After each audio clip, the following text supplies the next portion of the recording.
મુખ્યમંત્રી ભૂપેન્દ્ર પટેલ એક સભાને સંબોધી રહ્યા હતા. એની અંદર એમણે ભૂલ સ્વીકારીને કહ્યું કે ક્યાંક ને ક્યાંક આપણી ભૂલ છે.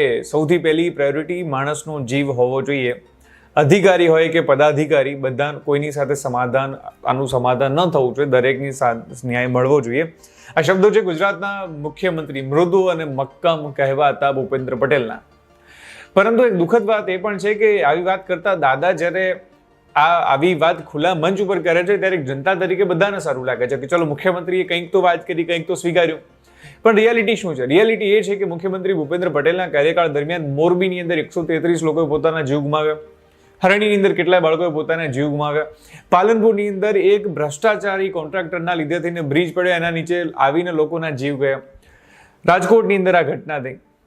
તો પછી કેટલી ઘટનાઓ થઈ છે દાદા? આટલી બધી ઘટનાઓ પછી તમને ધ્યાન ગયું કે દરેક વ્યક્તિના જીવની કિંમત હોવી જોઈએ.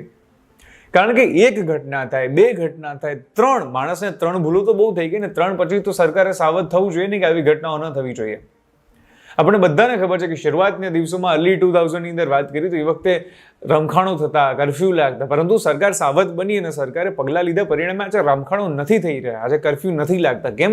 કારણ કે એ વખતે સરકારે નક્કી કર્યું કે આપણે આની ઉપર હવે ધ્યાન આપવું પડશે.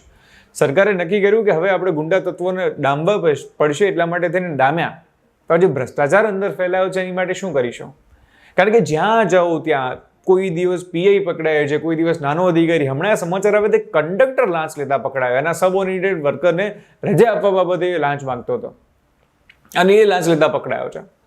રોજનું છાપું ઉઠાવીને જોઈ લો, રોજ તમને 2 થી 5 ભ્રષ્ટ અધિકારીઓ જોવા મળશે. એનું રીઝન શું છે? એનું રીઝન એક જ છે કે જે સરકારી તંત્ર છે એની ઉપર આપણા નેતાઓની પકડ નથી. નેતાઓની વાત જ્યારે હું કરું છું ત્યારે હું કહું છું જે સત્તા ઉપર છે, જે મંત્રી છે, મુખ્યમંત્રી છે, એમની પકડ નથી.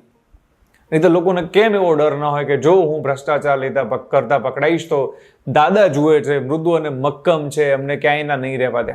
પણ તેમ છતાં એમની હિંમત ખુલે છે. એનું કારણ શું છે? કારણ કે